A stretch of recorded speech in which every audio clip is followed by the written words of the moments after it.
ou vai ser para o resto da vida. Vamos lá, começou a gravar. Bom, pessoal, tá aí o título da nossa aula de hoje, que é Reforma do Ensino Médio.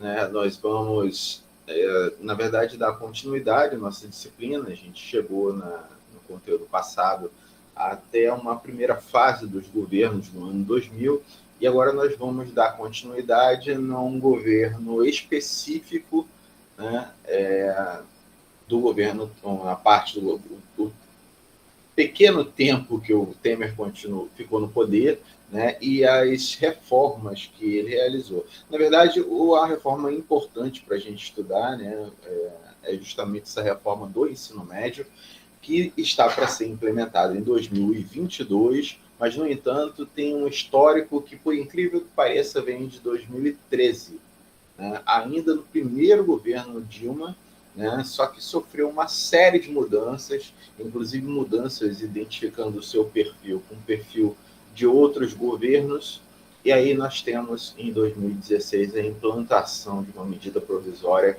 que ditava a reforma do ensino médio, e depois, dentro do prazo aí, mínimo, o estabelecimento de uma lei que reformava o ensino médio, mas a implementação dela ficou para os anos posteriores. Como eu falei, a gente precisava de um ambiente total que possibilitasse a implantação desse modelo, e a gente vai falar sobre ele, e esse ambiente atual de desgraça é o ambiente que nós vivemos hoje, então está sendo implementado para o ano que vem. Bom, a aula e a explanação toda de hoje está ligada ao texto que vocês deverão ler para poder realizar a tarefa de hoje. E o texto tem como título A Reforma, Atalho para o Passado. Isso porque o autor do texto, que é o professor Luiz Antônio Cunha, professor emérito da UFRJ, com uma vida inteira de estudos na área de educação, ele fez um trabalho relacionando essa reforma do ensino médio, que começa aí, eu botei o número a data aí do ano da medida provisória e o ano da lei, 2016, portanto, e 2017, respectivamente, e ele faz uma aproximação dessa reforma com um conjunto de leis que nós temos durante a ditadura, a Lei 5.540, de 68, e a Lei 5.692, de 1971.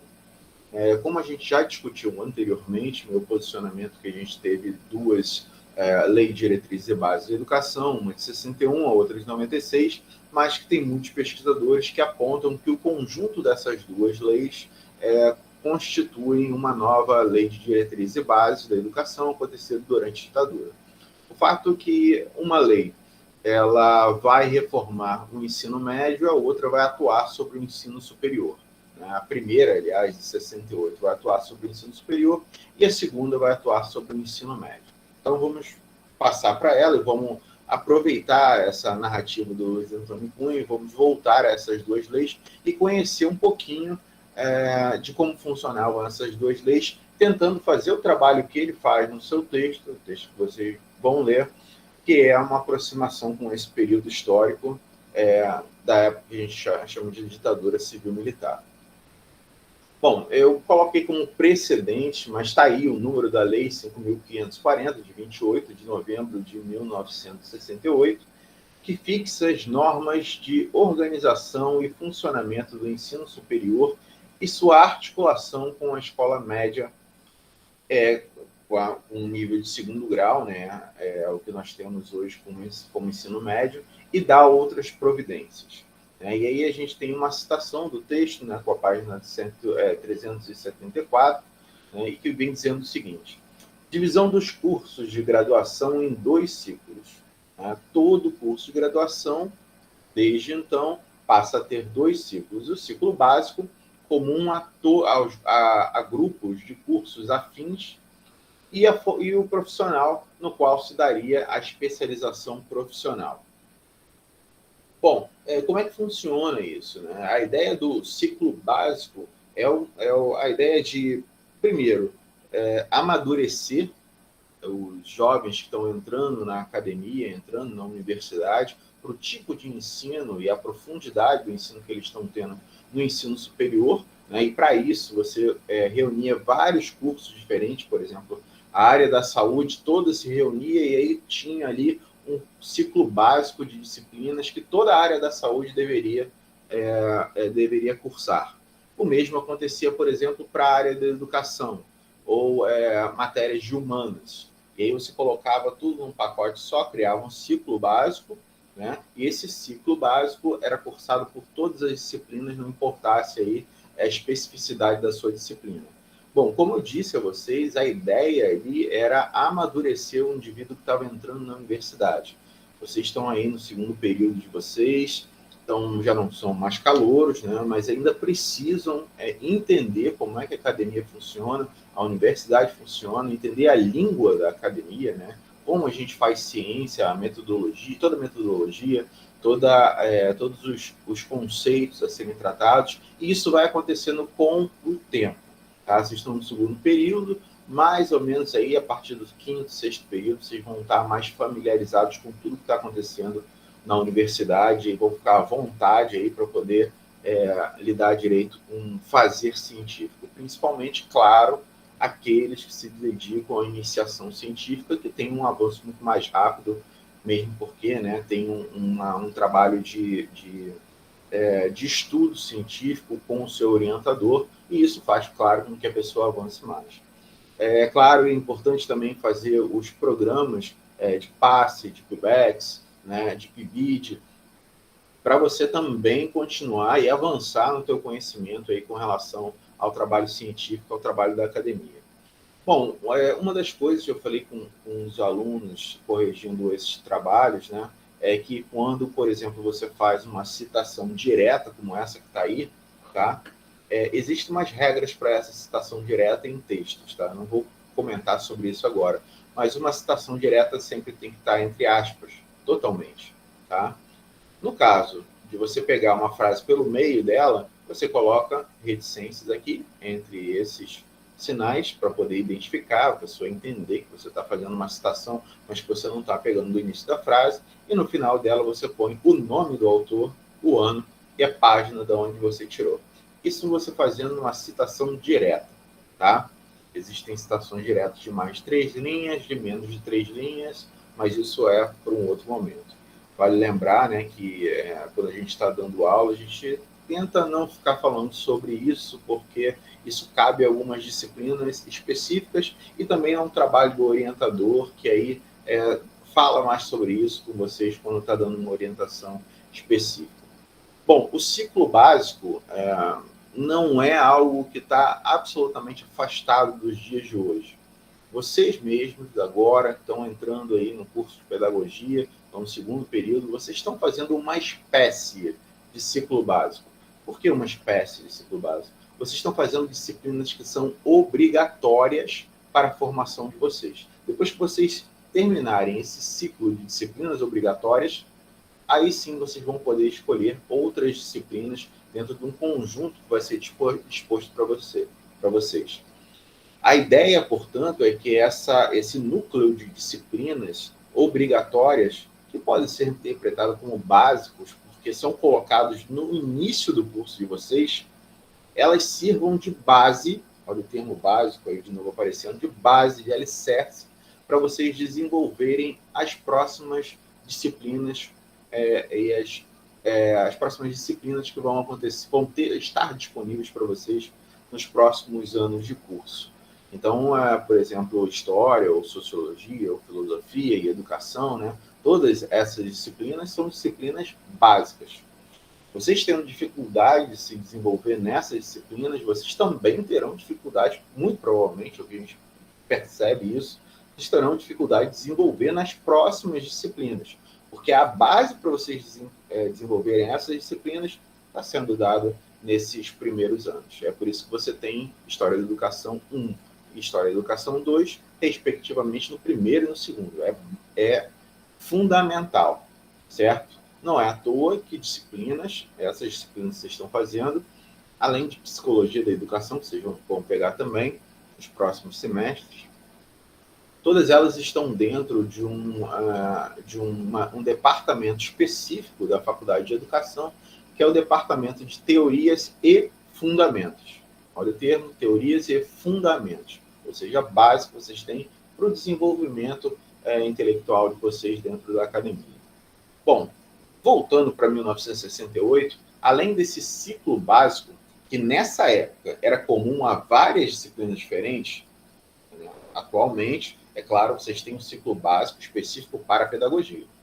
Em 68, quando você tinha um ciclo básico comum a um conjunto de disciplinas, por exemplo, a área de saúde, por exemplo, a área de humanas, você ir vencendo essa etapa, você passava para um ciclo profissional. E aí sim, esse ciclo profissional ia aprofundar os seus conhecimentos dentro daquela disciplina, né, dando uma especificidade. E por que eu estou fazendo essa diferenciação entre 68 e os dias atuais? Vocês têm, claro, um ciclo básico, né, fundamental, elementar dessas disciplinas de história, sociologia da educação, filosofia da educação, psicologia da educação que vocês estão fazendo. No entanto, já é conteúdo específico, né? Afinal de contas, o que a gente está tratando aqui é história da educação, específico da educação.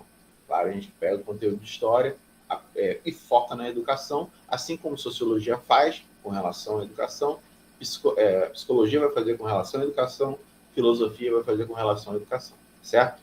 Então, assim, é diferente de 68, né, mas guarda lembranças desse período e desse modelo também.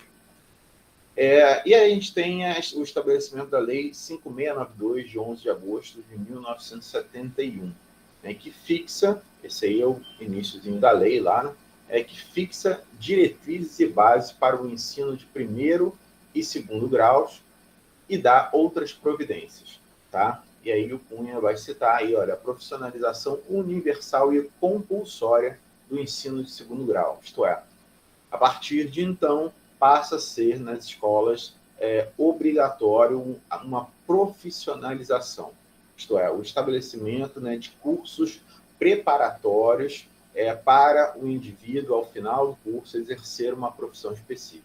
E olha, existia uma lista de formação que passava desde auxiliar de almoxerifado até professor. Isso no ensino de segundo grau, naquele período.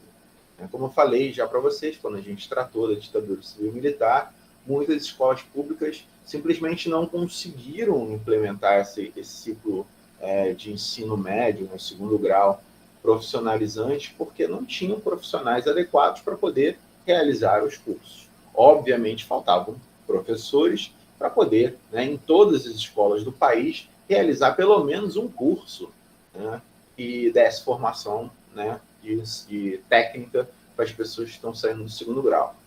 Em contrapartida, as escolas privadas, além de dar a formação geral, né, conseguiam oferecer aí cursos técnicos também com formação, portanto, específica. Tá?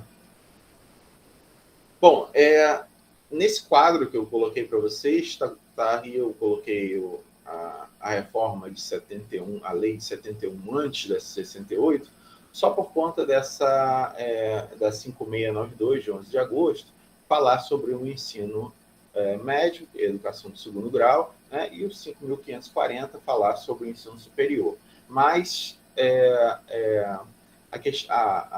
o conteúdo é o mesmo, tá? Só estou mudando a cronologia aí por conta do tipo de ensino, primeiro o secundário, né, o segundo grau, depois o superior. Tá? Então, ali na formação técnica obrigatória, né, que vai acontecer a partir da lei 5.692, né, nós temos uma proposta de especialização precoce, né, que vai acontecer no jovem que vai sair aí da escola com 17, 18 anos. Né? Então, há uma ideia desse indivíduo já sair da escola com um diploma e cair no mercado de trabalho. Né? Isso é interpretado pela crítica que a gente faz dessas leis, que esse indivíduo está se especializando, está tirando o seu diploma técnico para cair no mercado de trabalho um pouco cedo demais, tendo que decidir a sua formação a partir dos 14, 15 anos de idade, chegando aí à sua formatura, isso se tiver na idade adequada, claro, chegando aí na sua formatura com 17, 18 anos de idade. Em contrapartida, quanto à Lei 5.540, né, que é a lei que trata do ensino superior, o indivíduo que vai para o ensino superior, ele tem um ciclo básico, como eu falei para vocês agora há pouco, visava evitar uma especialização precoce do indivíduo, e, ao mesmo tempo, depois de vencido esse ciclo básico, ele passa para o ciclo profissional, onde ele finalmente recebe o conteúdo que vai ser especializado, né, especialista, né, adequado ali à sua formação, ao seu diploma. Bom, e aí talvez vocês tenham visto alguma contradição aí entre essas duas leis. Pô, por que o ensino médio ele é terminal, isto é, ele visa dar um diploma para o indivíduo cair no mercado de trabalho, né? E por que o ensino superior, quando alguém chegar lá, ele se preocupa em dar uma formação que evita a especialização, espera um indivíduo amadurecer intelectualmente para poder dar a sua formação profissional. E para a gente entender essa contradição durante a ditadura, a gente precisa entender o que é a universidade pública e o quanto ela ainda é, nos dias de hoje, extremamente elitista. Tá? E por que eu falo isso? Claro, nós estamos num curso de pedagogia, e não só o curso de pedagogia, mas todos os cursos de literatura têm um perfil de aluno das classes média-baixa e das classes mais pobres. Tá? Isso, obviamente, porque como eu falei na aula anterior, nós temos pesquisas que apontam que o professor, aquele profissional, entre todos os outros com ensino superior, é aquele que tem os mais baixos salários. O resultado é que a maior parte dos pais não estimulam, obviamente, os seus filhos a seguirem os caminhos para se tornarem professores e passarem pelas mesmas dificuldades na vida, com os baixos salários, né, humilhações, falta de estrutura no trabalho e humilhações ligadas às autoridades públicas, que muitas vezes se remetem ao trabalho do professor ou ao professor com termos pejorativos ou chamando-os até de preguiçosos. Então esses cursos, eles, na sua maioria, têm, né, eu falo infelizmente no sentido de que deveria ser comum para todos, né, deveria ser orgulho do nosso país ser professor, como é em muitos outros países. Se vocês se deram a trabalho de ver o podcast que eu mandei para vocês nas aulas anteriores, falava de como é ser professor em muitos países, né? Em países de referência, como os países do norte da Europa, né? E a gente tem a Finlândia, a Noruega, principalmente, né? A Islândia também, mas principalmente nesses países, fala o quanto o status do professor é diferenciado dentro desses países, né? E quanto no nosso, ele não é nem um indivíduo desprestigiado, mas na atual conjuntura que vivemos, ele chega a ser desprezado. Então, num outro patamar, embora, né, como a gente já viu também, estudando História da Educação no início do século XX, o professor no Brasil tivesse uma condição de prestígio, mas isso foi mudando a partir, segundo identificam as pessoas que pesquisam História da Educação, como eu identifico, a partir principalmente dessas leis que vocês veem na tela de vocês. Tá? E atualmente enfrentando uma situação não só de desprestígio, mas também de desprezo. O fato que a universidade pública ela é elitista porque quem entra na universidade pública precisa se manter. Né? É óbvio, né? Quem está na universidade não paga as contas de uma mensalidade. Não existe nada grátis, isso é pago pelos impostos, nós sabemos disso. Né? Mas para se manter na universidade você precisa custear, né, as suas xerox, né, a sua alimentação, o seu transporte, né, e todos os outros eventos ligados à faculdade que você precisa realizar porque você está frequentando ali o meio. Então, como você custeia isso sendo uma pessoa vindo de uma família pobre? Normalmente, como eu tive, você vai ter muita dificuldade de manter isso. Uma solução que as universidades têm encontrado, né, nas últimas décadas é justamente você conceder ou fomentar uma política de bolsas. Isso porque o aluno tem justamente, que, assim como eu, que vem dessas classes sociais mais baixas, precisam, né, precisam ter acesso a uma bolsa, pelo menos para custear essas coisas. Né?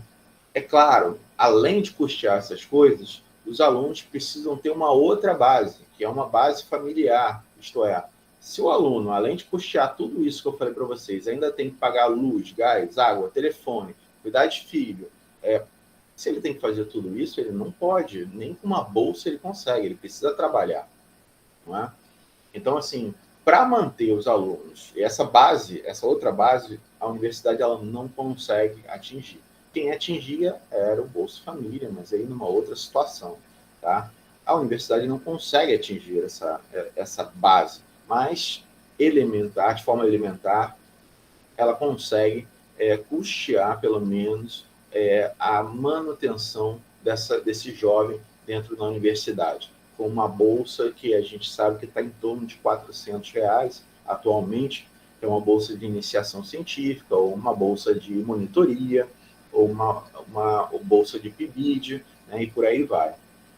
Então, você tem essa situação para tentar manter o aluno na escola. E mesmo assim, como eu falei para vocês, o aluno que não tem essas duas bases, que mesmo que consiga a bolsa, tem que pagar as contas dentro de casa, ele muitas vezes não consegue se manter na universidade. É claro que a gente tem que comer, a gente tem que pagar contas.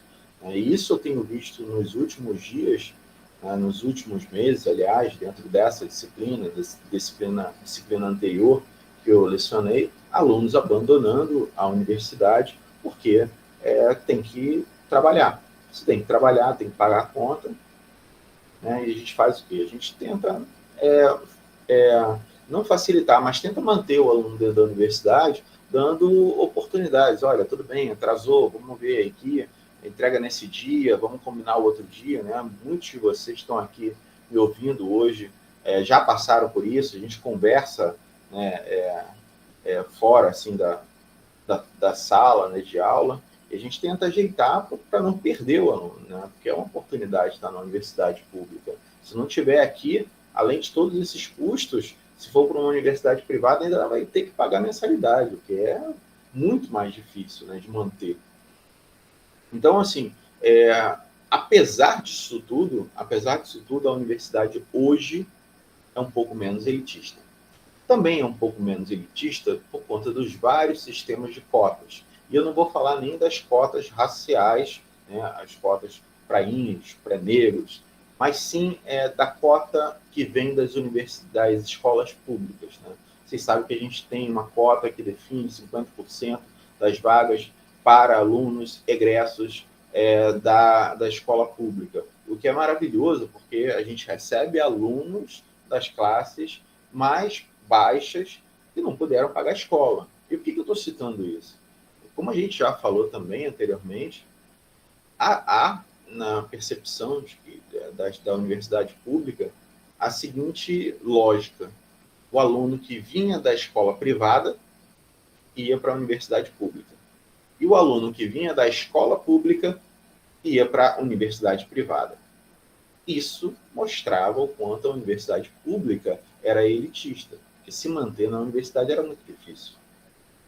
A escola pública, com pouco fomento, preparava mal e o indivíduo se dava mal no vestibular, no Enem, e aí não acessava a universidade pública.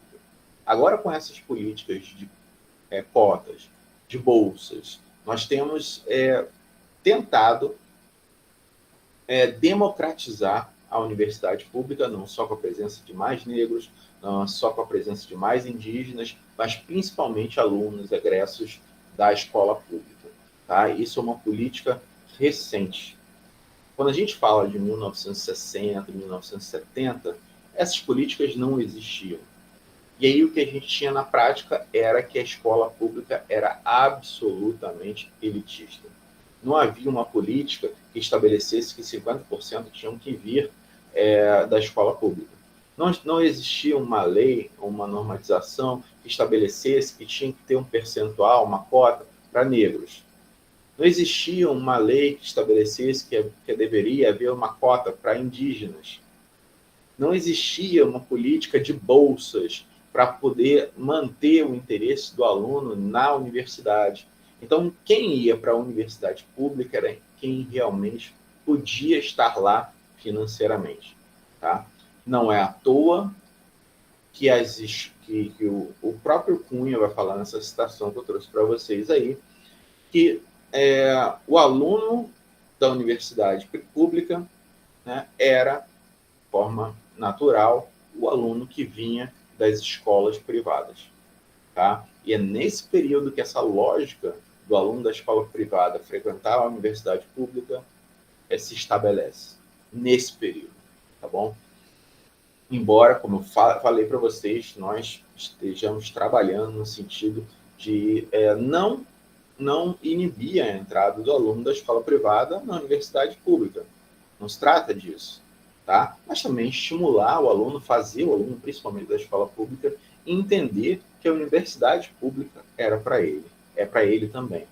Né? Eu lembro de quando eu era aluno, eu estava para entrar, né, fazer vestibular, né, eu lembro de, como aluno, ter a perspectiva de que a universidade pública era algo absolutamente inalcançável. Né, e muita gente próxima a mim também, muita gente próxima a vocês, ou talvez alguns de vocês, nessa época, também deveriam ter essa impressão. A universidade pública é algo, caramba, está muito além, muito acima do meu nível, e não é para mim. Então, muitas pessoas mantêm essa perspectiva ainda sobre a universidade, infelizmente. Né? E a gente quer mudar isso, fazendo com que a universidade seja cada vez mais democrática. Voltando, então, a 68 e 71, a gente tem essa citação do Cunha aí, que fala o seguinte: a incongruência entre a sua finalidade precípua de evitar a especialização precoce no ensino superior, de um lado, e de outro, a especialização profissional ainda mais precoce no segundo grau não chegou a provocar grandes turbulências por dois fatores. Primeiro, o fato de que as escolas privadas, o fato de que as escolas privadas, as principais abastecedoras de calouros para as grandes e boas universidades públicas, ignoraram totalmente a política de profissionalização universal e compulsória no segundo grau e prosseguiram na preparação de vestibulandos. Segundo, as facilidades de expansão do ensino superior privado em instituições universitárias isoladas, que aliviou a pressão sobre as universidades públicas, facilitando a meia-volta volver no ensino de segundo grau. Isto é, com base nisso, o que ele está querendo dizer é o seguinte: né, o aluno da escola pública, ele tirava o seu diploma técnico em ensino médio, né, e, obviamente, ele não tinha esses recursos nem facilidade para poder chegar ao ensino superior. O ensino superior, por sua vez, como tinha a maior parte de alunos egressos vindos das escolas privadas, podia se dar ao luxo de não formar ou não dar uma especialização precoce aos alunos. Por isso, fazia o ciclo básico. Eis aí uma política elitista que mostra que, para o pobre, a formação deveria terminar, por isso nós chamamos essa formação determinante, né, que termina no ensino secundário, né, essa formação de segundo grau. Agora, para o jovem das classes médias e classes superiores que iam para as universidades, esses sim poderiam amadurecer mais, desenvolver mais, formar melhor, uma vez que amadureceram ali na universidade, para continuar dirigindo o país. Né? Parece que a gente está falando ainda do século XVIII, né? Mas é o pensamento do brasileiro que, como eu falei para vocês, demora muito, mas muito mais a mudar, inclusive muito mais do que as mudanças históricas. Né? Nós ainda somos um povo que pensa como um povo escravocrata, né, que acha que o pobre tem que estar naquela posição, o negro, o índio tem que estar naquela posição, e que, se está naquela posição subalterna, tem que ser, por conta disso, maltratado, não receber as políticas adequadas, né? Bom, e aí, né, entendendo como é que funcionava esse conjunto de regras nos anos 60 e 70, a gente finalmente chega aí nos dias atuais para tratar aí em 2016 e 2017. Então, eu coloquei aí uma cronologia de datas para vocês entenderem o nível de maldade que a gente está tratando aqui ao falar desse tema. Reparem aí que a primeira data que eu coloquei para vocês é 31 de agosto de 2016, quando nós temos o golpe, afastamento ou impeachment da presidente Dilma Rousseff. Tá? E aí, para a gente entender esse processo, que tem, sim, uma ligação muito forte com a reforma do ensino médio, a gente precisa entender esse contexto político, como nós estamos fazendo desde o início do nosso curso de História da Educação. Então, a gente precisa falar sobre dois conceitos que ficam um pouco nebulosos aí, eu não vou nem aprofundar sobre eles, mas vou dar uma introdução, vocês podem pesquisar mais sobre eles. O primeiro deles é a pedalada fiscal e o segundo é impeachment. A gente precisa falar sobre eles, mesmo que brevemente.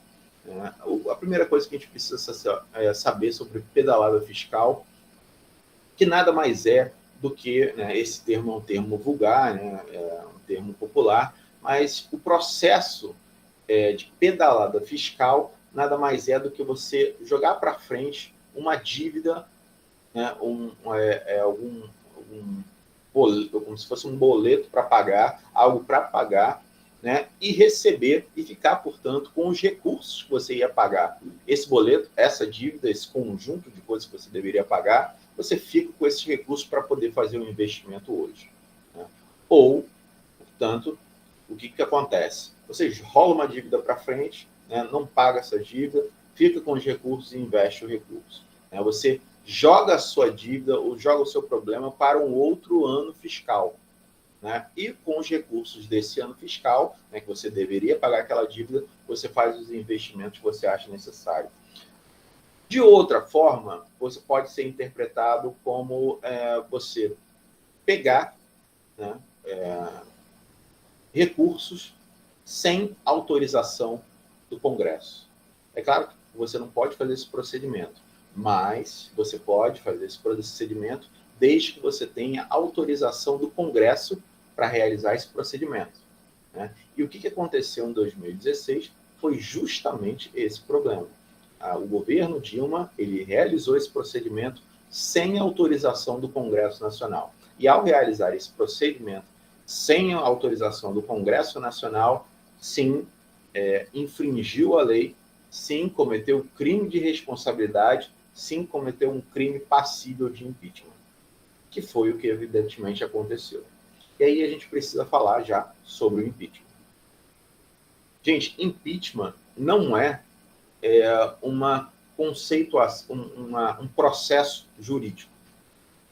Não é um processo que se dá onde você tem um juiz que vai sentar e vai, em tese, de forma vendada, pesar os argumentos, e tentar encontrar a verdade. Não é isso. Impeachment é um julgamento político feito por políticos.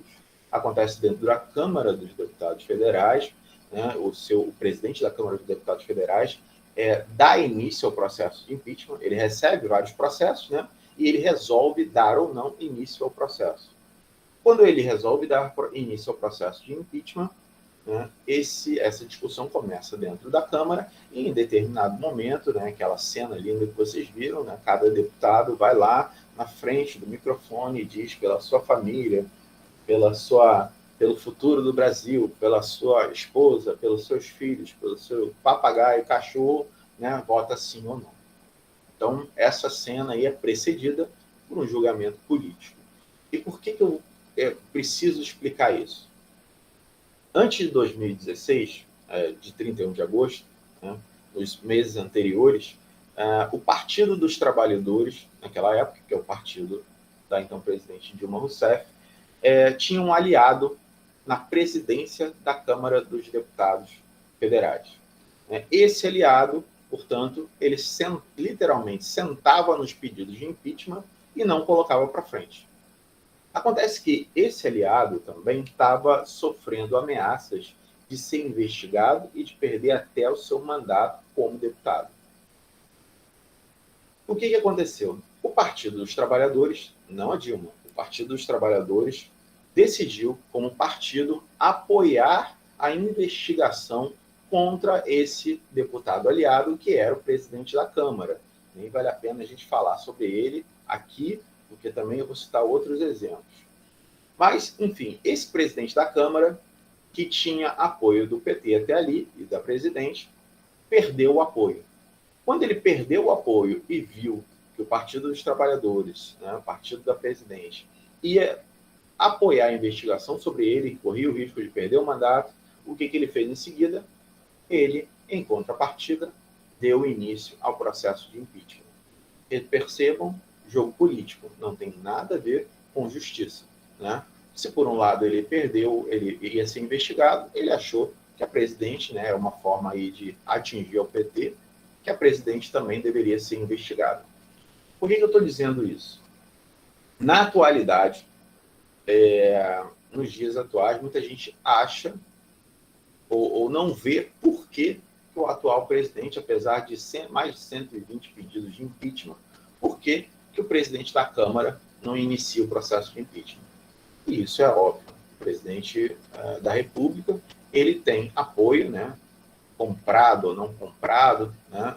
A visão que a gente tem é que, obviamente, Centrão foi comprado, isso tem um custo, mas, enfim, tem apoio na Câmara, por conta do apoio de vários partidos, e tem apoio do presidente da Câmara, que é um desses deputados do grupo do Centrão. Tendo apoio, enquanto ele tiver apoio do presidente da Câmara, nenhum pedido de impeachment vai ser iniciado, porque quem decide se inicia processo de impeachment ou não é o presidente da Câmara, certo?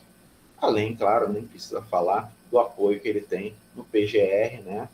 O Procurador-Geral da República tem se mostrado um aliado, como todo mundo está acompanhando nos últimos meses, mesmo diante de tantos problemas. E aí a gente tem a CPI, que aconteceu há pouco tempo. A CPI, ela ofereceu ao PGR, né, a Procuradoria-Geral da República, né, uma denúncia, né, mostrou, olha, está aqui toda a documentação, não sei se vocês viram, foram 2 livros bem grossos, coisa encapada, bonitinha, até queria ter um daquele. Ofereceu lá para o PGR, né, e agora o PGR ficou de dar uma resposta no prazo de 30 dias. Mas, né, ninguém sabe, aí está uma pressão, porque ninguém sabe o que vai acontecer diante de tantas evidências e diante de uma atuação do PGR que tem sido no sentido de apoiar a presidência da República. Mas o fato é, portanto, que eu queria mostrar para vocês que o impeachment é um julgamento político, tá? Não tem nada a ver com justiça. Acontece por falta de apoio político dentro do governo. Bom, dito isso, é preciso a gente falar sobre 2016, se foi o golpe mesmo ou se foi impeachment. Claro, o impeachment aconteceu, gente. E até aonde a gente sabe, sim, houve crime de responsabilidade, sim, o impeachment aconteceu todo regularmente, né, dentro das regras e tudo mais, e todo o processo foi adequado. No entanto, muita gente chama aquele processo de golpe parlamentar. E esse é o termo que eu uso e vou continuar usando nas próximas vezes que me referir a esse período histórico. E agora eu vou explicar o porquê. Depois do dia 31 de agosto de 2016, muita gente apontou para o Michel Temer, né, para o vice da Dilma, que assumiu então a presidência, dizendo que ele seria um governo não eleito, o que é errado.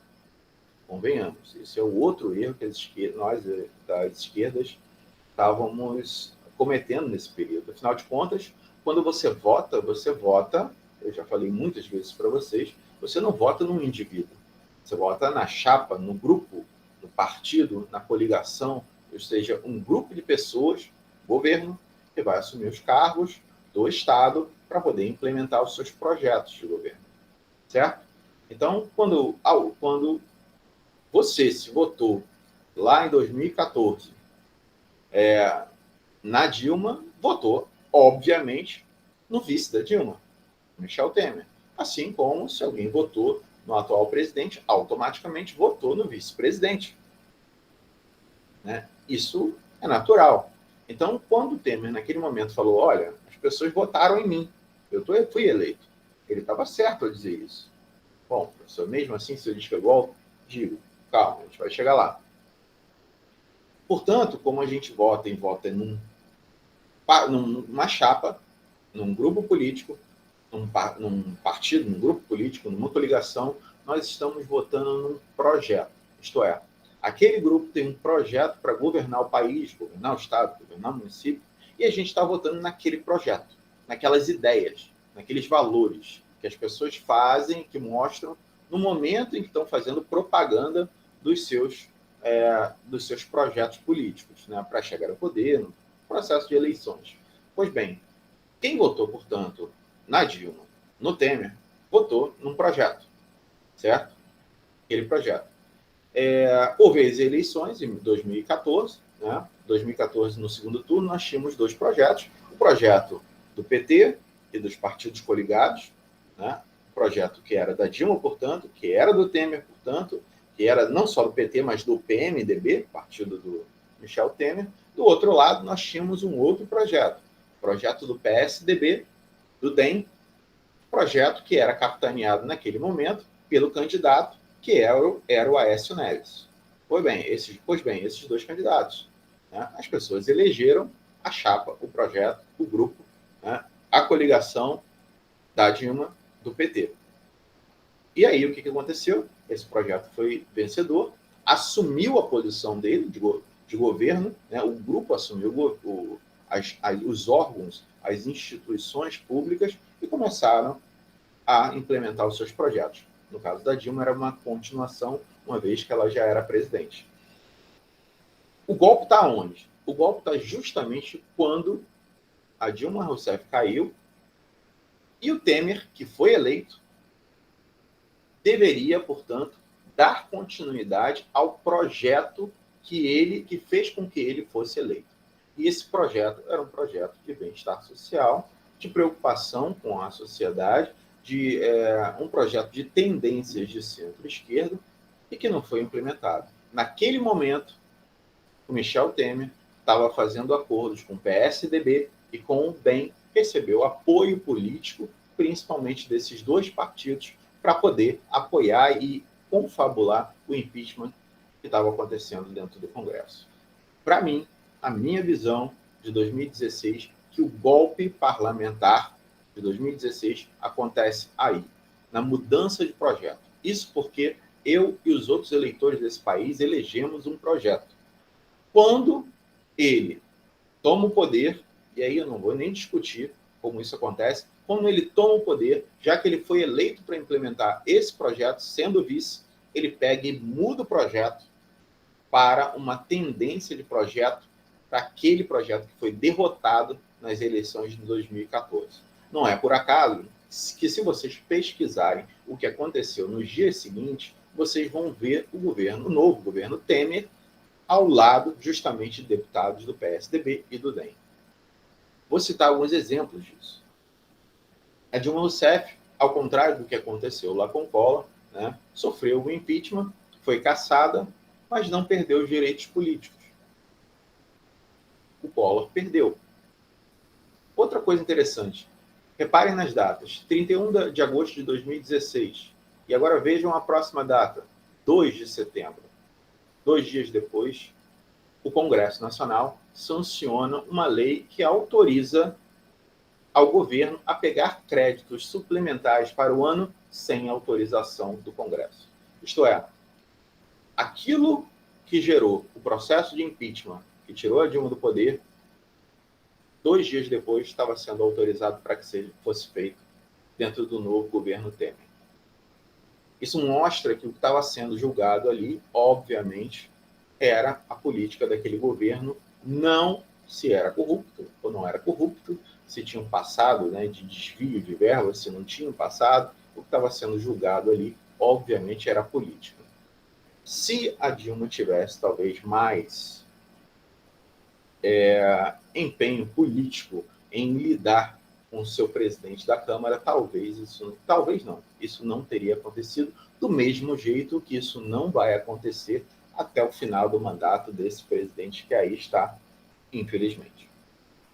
Repara, outra data interessante para a gente ver é que o primeiro ato do governo Temer foi em 22 de setembro, 20 dias depois, uma medida provisória para resolver os problemas da educação no ensino médio. A gente sabe que nesse tempo aí a gente teve várias ações do governo, né, espetaculares no primeiro momento, tentar resolver tudo, como, por exemplo, o estabelecimento de que, por 20 anos, todos os investimentos públicos deveriam ser congelados, com exceção, claro, o pagamento das dívidas, da dívida externa. E a gente tem, a partir de 22, portanto, uma mudança, e aí eu vou concentrar na educação, embora a gente tenha bastante coisa para discutir nesse período aí de transformação, né, de implementação de uma política do PSDB e do DEM, né, vamos focar aqui na educação e falar sobre essa medida provisória. Uma medida provisória, gente, é uma atitude, uma assinatura realizada pelo governo federal sem nem passar pelo Congresso. Ela tem efeito imediato, tem o poder de uma lei, mas ela é válida por pouco tempo, 60 dias, prorrogável por mais 60. Né? Isso, portanto, uma validade de apenas 120 dias, tá? Aí aproximadamente 6 meses. Se nesse prazo a lei não for votada no Congresso, o que acontece é que ela perde a validade. E agora dá para vocês se perguntarem, nesse momento, se uma medida provisória, né, assinada pelo governo, sem passar pelo Congresso, sem ser discutida pela população, ela deveria, se essa é a forma de se fazer uma lei para atingir uma população inteira que está saindo do ensino fundamental e entrando no médio, por meio de uma medida provisória, ou se deveria ser por meio de um projeto de lei, onde a coisa é discutida por anos, e aí sim vai para o Congresso, é votada, depois vai para o presidente, é ou não sancionada. E o que aconteceu foi que, obviamente, a medida provisória entrou em funcionamento sem nenhum problema, né? O Congresso Nacional não se colocou contra, pelo contrário, né? Em 16 de fevereiro, dentro do prazo, né, de 2017, converteu, e esse é o termo utilizado mesmo, converteu a medida provisória em lei. Né? E é essa lei aqui, Lei 13.417, vocês podem pesquisar aí no Google, né? Basta colocar aí a Lei 13.417 e vocês vão ver que está escrito lá bem bonitinho, bem destacado, conversão da MP em lei. Sem precisar adicionar nada, sem precisar mudar nada, apenas converter em lei. Essa conversão é basicamente aquilo que a gente está vendo ser implementado nos dias de hoje para o ano de 2022. No entanto, eu havia dito para vocês que essa lei tinha origens lá em 2013. Vamos ver. E aí, isso é outro exemplo de como o golpe de 2016 mudou as propostas, os projetos que até então vinham sendo implementados. O que eu estou dizendo é que a reforma do ensino médio é um outro exemplo do golpe de 2016 e de como há uma variação na mudança de implementação dessa lei. Essa lei, como eu havia dito para vocês, tem raízes lá dentro do governo Dilma, ainda no primeiro mandato, em 2013. Né? Tá aí o projeto de lei, que tinha um número de 6.840, né, apresentado pelo deputado Reginaldo Lopes, né, do Partido dos Trabalhadores de Minas Gerais. Bom, mas o projeto já havia apresentado, então talvez o projeto fosse o mesmo? Não. O projeto tinha uma diferença fundamental, que era justamente as críticas que nós fazemos a esses projetos que dizem que as famílias mais pobres, que as famílias que estudam em escolas públicas, deveriam ter um ensino completo e não um ensino só para cair no mercado de trabalho ao final do seu curso. Lembra, acabei de falar das leis 5692 e da lei 5.540, lá dos anos 60 e 70, certo? Vamos ver essa aqui agora, a partir dessa citação que eu trouxe do Luiz Antônio Cunha. As opções formativas, na medida provisória, itinerários formativos específicos. Isto é, quando foi criado lá em 2013, né, o termo usado era opções formativas, tá? Só mudou para itinerários formativos, tá? Ficou mais bonitinho, inclusive, né? Mais atrativo. Enfim, as opções formativas do substituto não eram obrigatórias, e esse é o ponto. Isto é, o aluno que chegava lá no ensino médio, ele não era obrigado a seguir uma das opções ou um dos itinerários formativos. Ele poderia simplesmente escolher ter a formação completa, regular, como a maior parte de vocês tiveram na escola pública. E aí depois, se quisesse voltar para o itinerário formativo para fazer aqueles anos e para ter a sua formação aí dentro desses itinerários. Esse é o ponto. Lembra? É muito parecido com a lei que lá atrás apontava que o aluno obrigatoriamente tinha que sair do ensino médio com uma formação para cair no mercado de trabalho. Aqui é algo semelhante. A ideia é terminar a formação no ensino médio. E aí diz também: os alunos poderiam seguir o currículo completo do ensino médio ou tais opções e, mesmo assim, quando houvesse regime de jornada estendida chamada de integral. Isto é, o aluno ele poderia escolher ou não, e mesmo assim escolher se ia estudar, obviamente, se tivesse na sua escola um ensino integral. O que nós estamos vendo, portanto, é uma reedição daquelas leis do final dos anos 60 e início dos anos 70. Né? Uma diminuição, segundo o argumento do Luiz Antônio Cunha, né, que eu também sigo, a ideia de que há uma diminuição de formação do ensino superior, formação no ensino superior, e um aumento, claro, de formação que finalize no ensino médio. A ideia é não levar aquelas famílias que não pudessem estudar para o ensino superior. Vocês viram várias durante esse governo, referências a isso. Um ministro da Educação dizendo que a escola, o ensino superior não era para qualquer um, né? Que não era qualquer um que podia fazer faculdade ali. Né? Um outro ministro da Educação dizendo que determinados cursos tinham que ser fechados, porque não tinham que estudar ou trabalhar ou fazer pesquisa com o dinheiro dos impostos que ele pagava, né? E, portanto, se reflete aí nessa lei de que o ensino superior não é para todos. Vocês não passaram por isso, mas os próximos vão enfrentar essas escolhas já com 14, 15 anos de idade. Se alguns de vocês estão com dificuldade em saber o que vocês querem da vida, vocês imaginem nessa idade.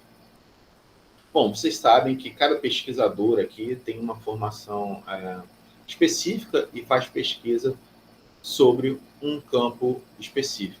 Né? O BNCC não é o meu campo de análise, não é um campo que eu faço pesquisa, meu barato está mais nas instituições de formação de professores. Né? No entanto, eu acho que vale a pena trazer o posicionamento do Fernando Pena, que é um professor da UF, que é um especialista no estudo de BNCC, para vocês conhecerem.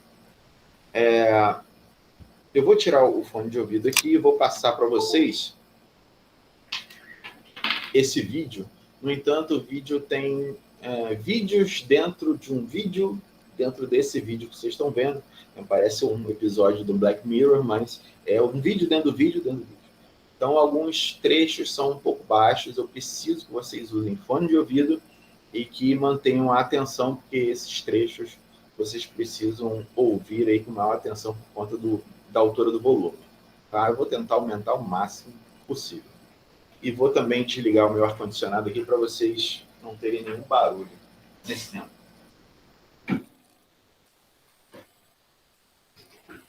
Vamos lá. A escolha dessa imagem está... Se não tiverem ouvido, me fala. Que ela não é casual. Ou vendo. A reforma foi vendida, então, com esse nome, né? Novo Ensino Médio, Escolas em Tempo Integral. O primeiro ponto, então, é discutir a maneira como essa reforma foi feita. ela foi feita através de uma medida provisória, a medida provisória 746, o que é um modo bastante incomum de se propor uma reforma educacional, uma medida provisória. O próprio Ministério Público lançou uma nota. Não tem problema se eu falar de pé? Fica mais fácil para mostrar as coisas. Tá. O Ministério Público lançou uma nota sobre a edição dessa medida provisória para reformar o ensino médio, usando o termo temerário para se referir à ideia, porque você tem um tempo de aprovação muito curto e mudanças gravíssimas que podem ter impacto na educação nacional. Sendo que nós já tínhamos um projeto de lei, em 2012 foi criada uma comissão especial para discutir a reforma do ensino médio, ela trabalhou durante um ano e ela formulou um projeto de lei, o projeto de lei 6.840 de 2013, que já estava tramitando então há alguns anos, já tinha passado por várias audiências públicas e já tinha textos substitutivos. A pergunta é, por que não continuar um debate democrático dentro da tramitação normal do projeto de lei e interromper esse debate com a medida provisória? Então esse é o primeiro ponto. Um segundo ponto, aquela foto que eu mostrei, então, é do dia 22 de setembro, dia que foi editada a medida provisória. E o segundo ponto é que já foi aprovada. Então, é lei, a Lei 13.415, 16 de fevereiro de 2015. Muitos ficam surpresos, porque a discussão mal parece ter começado, mas a lei já está aprovada. Então, a reforma já está dada, a Lei de Diretrizes e Bases da Educação Nacional já está alterada. Para ajudar a gente a visualizar os impactos dessa reforma, da Lei 13.415 de 2017, eu destaquei aqui quais são as outras leis alteradas pela reforma do ensino médio. Então, a LDB está alterada, a lei que fala sobre o Fundeb, a CLT, um elemento da CLT foi alterado, e revogou uma lei que era que tornava obrigatório o ensino do espanhol. Eu vou focar aqui especificamente, então, nas mudanças na LDB. Quais foram os pontos da LDB alterados? Então, aqui a LDB, eu separei os artigos que foram alterados. Então, sobre as disposições gerais da educação básica, eles mudaram o artigo 24, que fala sobre as regras comuns de organização. Então, o ensino médio, como os outros anos do básico, contava com 800 horas anuais, o que dá 4 horas diárias. E eles pretendem mudar, então, isso para 1.400 horas, 7 horas diárias, sem considerar, muitas vezes, as escolas noturnas, as escolas do turno noturno, com a educação dos jovens e adultos. Mudam o currículo, então, da educação básica como um todo, do ensino médio. Fala sobre a BNCC, que é um novo documento que não foi nem publicado. Currículo do ensino médio, sobre os cursos e programas da educação superior e fala sobre os profissionais e a formação dos profissionais de educação. Eu separei, então, a minha fala em 3 momentos, eu não sei se vou conseguir chegar ao terceiro, mas organizei por ordem de importância. Então, o primeiro ponto que eu queria discutir com vocês é justamente o tema, né? A maneira como eles venderam a reforma. Dizendo, então, era um novo ensino médio, escolas em tempo integral. A grande questão aqui para mim é que essa reforma, o coração da reforma, não é a mudança para a escola em tempo integral. Você tem uma mudança mais estrutural na maneira como está organizado o ensino médio. E é sobre isso que eu vou tentar conversar com vocês. Coloquei um título aqui, um pouco para provocar, O Pequeno Temer e o Grande Perigo da Reforma. Por que o pequeno Temer? E aqui não é nenhuma forma de respeito. Porque ele, quando foi lançar a medida provisória no dia 22 de setembro do ano passado, ele narrou uma história e ele, sem perceber, acabou revelando qual era o maior perigo dessa reforma do ensino médio. E quando ele fez isso, ele falou sobre a sua infância. Por isso eu botei o pequeno ou o jovem Temer e o grande perigo da reforma. Então, na cerimônia, ele acabou falando sobre esse grande perigo. Eu vou mostrar para vocês o vídeo, então, na cerimônia de lançamento da medida provisória.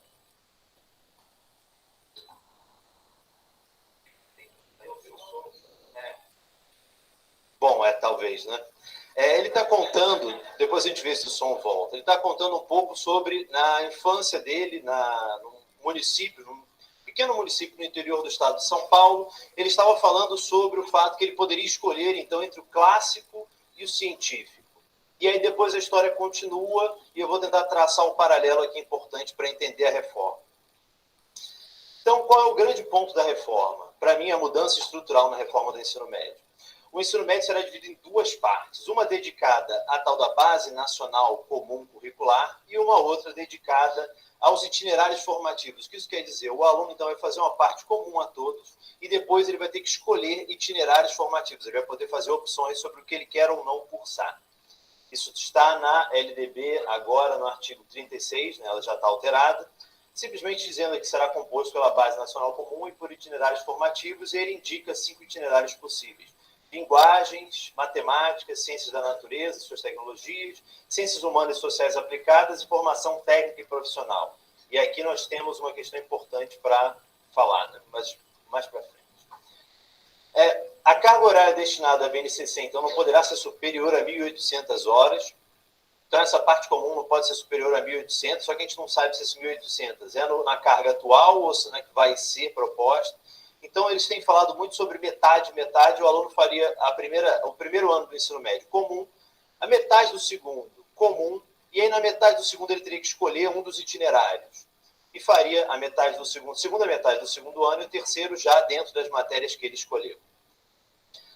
E abre a possibilidade aqui também, ainda no artigo 36, para que o aluno, se quiser voltar a fazer um itinerário por ele ter escolhido mal no momento da escolha, ele poderia voltar e fazer uma espécie de reingresso e cursar mais um ano de ensino médio. Não sei quais alunos optariam por isso, mas sobre esses itinerários, agora vem para mim o grande problema da reforma. Que a reforma foi vendida como a reforma da escolha. Os alunos poderiam escolher o que eles bem entendessem e eles teriam a opção, eles poderiam escolher dentre as inúmeras possibilidades. Eu até coloquei aqui para nós vermos uma breve propaganda, não sei se o áudio vai sair, já?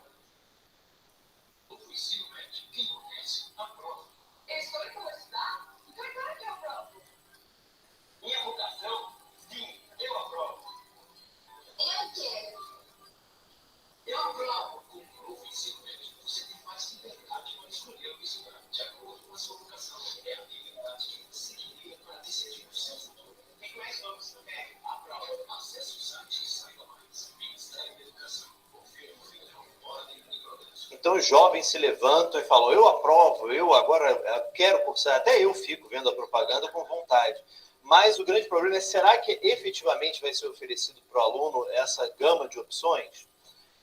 Eu afirmo aqui que não necessariamente. Então, além desse modelo que eu mencionei para vocês, que seria metade, você tem outra possibilidade agora com a reforma. Além das formas de organização previstas no artigo 23, o ensino médio poderá ser organizado em módulos e adotar um sistema de créditos com terminalidade específica. Então, o ensino médio poderia seguir o modelo do ensino superior, com disciplinas semestrais, com terminalidade específica e contando créditos. Isso levaria os alunos, os jovens, a escolherem o que eles vão fazer para o resto da sua vida, potencialmente no início do ensino médio. Porque no início do ensino médio eles já poderiam ter que escolher, então, uma matéria do seu itinerário formativo. Imagina, já é difícil escolher no final do ensino médio, imagina no início. E a pressão em cima dos alunos por conta da existência de um itinerário de formação técnica e profissional. Agora, o grande problema, e eu vou mostrar um outro vídeo bem breve, no texto da medida provisória, você tinha um artigo muito mal formulado que falava que você teria que oferecer no mínimo 2 itinerários. Esse artigo ele foi excluído da lei. Então, não existe nenhuma menção a um mínimo de itinerários que cada escola deve oferecer. E aqui reside o perigo, porque essa escolha que cada escola vai oferecer, ela vai ser feita pelo sistema estadual. Então, se o sistema estadual olha para um município do interior e decide: não, aqui nós temos muitos alunos da classe trabalhadora, vamos oferecer em todas as escolas desse município só formação técnica e profissional. O Estado não é obrigado a oferecer para esses alunos os outros itinerários, o que é muito grave. Eu vou mostrar para vocês um vídeo agora do representante do Conced falando na cerimônia de lançamento da reforma, no dia 22 de setembro do ano passado, no qual ele fala isso explicitamente. Então, escutem. O Estado ele pode fazer uma opção de que ele trabalhe na Base Nacional Curricular Comum, ainda deixando no primeiro ano a possibilidade de já ter uma ênfase. Da mesma maneira como o Estado, a escola não é obrigada a ofertar as 5 ênfases. Então, você pode ter o Estado definir que uma determinada escola ela vai estar concentrada numa ênfase X, uma ou até 2 ênfases. Eu posso ter escolas com 5 ênfases, eu posso ter escola mais focada na educação profissional como ênfase e assim por diante. Então, ele falou explicitamente, a escola pode oferecer só uma ênfase, só precisa oferecer uma ênfase. Então, imagine um aluno do interior do estado do Rio de Janeiro, num município onde as escolas oferecem apenas um itinerário. Então, onde é que fica a escolha para o aluno? foi tão vendida nessas propagandas. Percebem? E aí entra a narrativa que eu mencionei para vocês do próprio Temer no lançamento da medida. Ele, sem perceber, ele narrou o maior perigo dessa reforma na história que ele contou. Então, eu vou mostrar para vocês essa narrativa. Bom, quem vira esse plenário, no instante em que se inova o ensino médio. E a história da educação é uma coisa curiosa. Eu comentava há pouco, pensava como Ronaldo, que no meu tempo de estudante, quero saudar também, quando vier de cena, se dedica muito à educação, mas no meu tempo de interior do estado de São Paulo, havia no colégio, no ensino médio, o curso científico e o curso clássico. Quem ia para ciências humanas fazia o curso clássico, ia para ciências exatas, ia para o científico.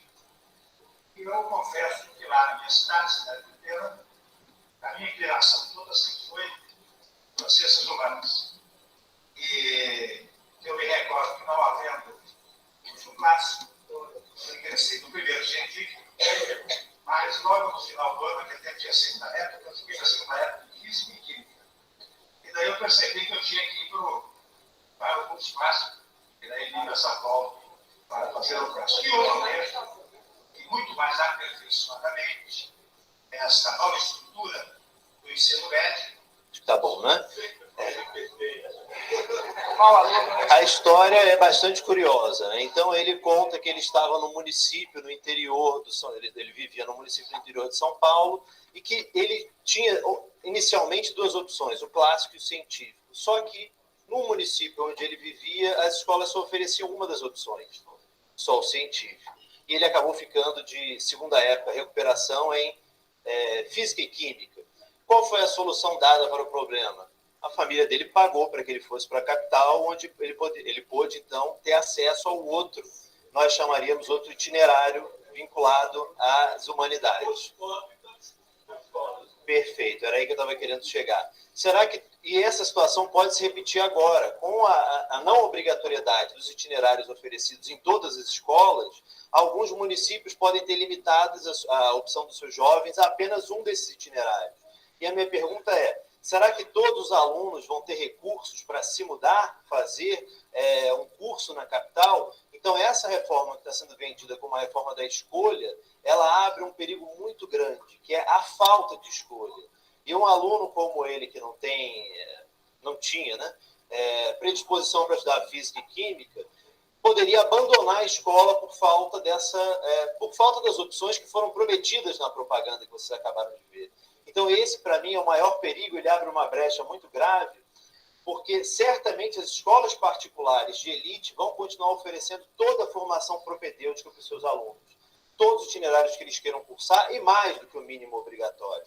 Já as escolas públicas, elas ficam desobrigadas de fazer isso. Isso é muito grave, porque você abre aqui a possibilidade de uma verdadeira segregação social. Os alunos que têm dinheiro podem fazer uma escola particular conceituada, vão ter acesso a todas as opções. Já os alunos que não têm recursos vão estudar numa escola pública que não é obrigada a oferecer todas as opções possíveis para esse aluno. Então, isso é muito grave. E se o meu tempo ainda não estourou, ninguém me avisou nada, um outro ponto muito perigoso dessa reforma está justamente nesse novo itinerário criado agora dentro do ensino médio. Já existia a possibilidade para que você fizesse um ensino médio técnico. Só que a parte do técnico, a formação técnica, ela se dava numa carga horária suplementar. Você fazia o tempo total do ensino médio, as 2.400 horas, e fazia uma carga a mais para se formar no técnico. Com essa mudança, o tempo do técnico ele fica dentro do tempo do ensino médio.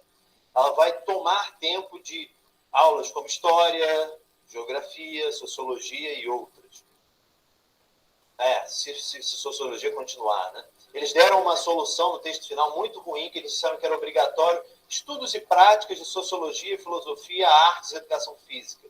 Só que estudos e práticas é o quê? Será que vai ter um professor específico ou vai ser um professor de uma outra disciplina que vai ser obrigado a falar sobre essa temática sem a competência de um profissional formado para isso? E aqui, nesse itinerário da formação técnica profissional, está o verdadeiro perigo, porque as escolas estaduais não possuem a infraestrutura necessária para a realização satisfatória da formação técnica. As escolas estaduais que nós temos não têm infraestrutura. Então, de onde vai vir o dinheiro para o investimento nessas escolas? Ou será que isso não vai ser oferecido pela rede pública, mas numa parceria público-privada? Aqui você abre a brecha para o professor com notório saber, isso agora está na LDB, está aqui na LDB, artigo 61, profissionais com notório saber reconhecido pelos respectivos sistemas de ensino, para trabalhar no inciso 5, que é a formação técnica e profissional. E não só, isso aqui gerou uma polêmica muito grande, mas você tem a menção explícita a instituições de educação à distância com notório reconhecimento. O que seriam instituições de educação à distância com notório reconhecimento? Isso está na LDB agora, faço questão de ler esse artigo, está no parágrafo 11, eu acho que do artigo 26 ou 36, eu posso conferir. Para efeito de cumprimento das exigências curriculares do ensino médio, os sistemas de ensino poderão reconhecer competências e firmar convênios com instituições de educação à distância com notório reconhecimento. O que são instituições com notório reconhecimento? Onde eu acho que isso vai chegar, né? Mediante as seguintes provas de formas de comprovação como demonstração prática. Olha que loucura, uma instituição vai ser reconhecida porque demonstra no momento que ela sabe fazer alguma coisa sem uma formação específica para isso. E sobre a nossa pergunta de onde é que vai sair, então, de onde é que vão sair os recursos para dar conta da formação técnica, essa semana, para nossa sorte, o ministro da Educação lançou um vídeo no canal do MEC explicando de onde vão sair os recursos. E é o último vídeo, prometo.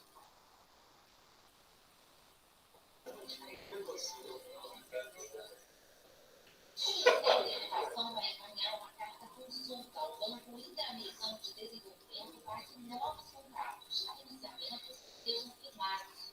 O anúncio foi feito nesta quinta-feira durante a reunião. O ministro da Educação, Eduardo Salvini, e diretores do banco, na sede da instituição em Washington. Desde o início da semana, o ministro está nos Estados Unidos, onde participa de reuniões para discutir caminhos para o brasileiro. Desta vez, o assunto. Acho que vocês não precisam mais ouvir o resto da notícia, né? Eles estão informando de uma forma super casual, eu não vi repercussão disso na grande mídia. O nosso ministro da Educação, o ministro da Educação está em Washington agora firmando um acordo com o Banco Interamericano de Desenvolvimento para captar recursos para lidar com a necessidade do ensino médio. Olha que loucura, você congela então os investimentos na educação e depois vai pedir dinheiro emprestado para o banco, para o BID, para investir nessa formação. Então, essas eram algumas das questões que eu gostaria de mencionar, discutir um pouco com vocês. Eu teria mais a falar sobre as disciplinas. Agora, as únicas disciplinas obrigatórias nos 3 anos do ensino médio são português e matemática. Nenhuma outra. E você não tem a garantia de obrigatoriedade por disciplinas como história, geografia, física, química. A única menção é a obrigatoriedade de matemática e português nos 3 anos e inglês no ensino médio. Fora isso, não há menção a outros componentes. Então, é uma reforma que ela impacta de forma, para mim, bastante grave. Quando a gente fala eu fui perguntado na gravação do vídeo anterior ao nosso evento de hoje, terminando, não vou nem isso. O que era soberania para mim quando a gente estava falando de educação? Eu falei, para mim, soberania seria o fortalecimento da rede pública de escolas do Brasil, especialmente através da valorização do professor, da oferta de infraestrutura e da garantia da infraestrutura necessária para que esses professores pudessem trabalhar. Mas o que eu vejo aqui é um caminho oposto. Professores com notório saber, congelamento de investimentos na educação, você pedindo dinheiro emprestado para investir em algo que deveria ser feito aqui internamente no Brasil. Então, eu acho que a situação é bastante grave. Eu coloquei algumas questões, eu acho que dá para falar em 20 minutos. Eu fico à disposição para o debate. Obrigado.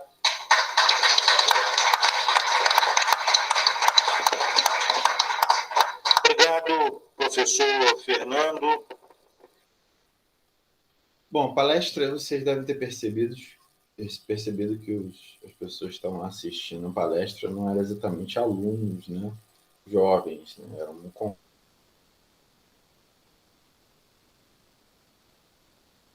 relacionado à educação, porque, afinal de contas, como ele disse no finalzinho, um assunto que deveria estar sendo resolvido com recursos internos, nos faz pedir dinheiro a um banco interamericano, e claro, quando a gente pede dinheiro, ele vem repleto de condições, né, que vão novamente nos remeter aí aos anos 90, os anos que o PSDB, Fernando Henrique Cardoso e esse projeto estiveram na presidência da República. Bom, pessoal... A escolha... Opa! Então, é isso. Vou retornar aqui a vocês.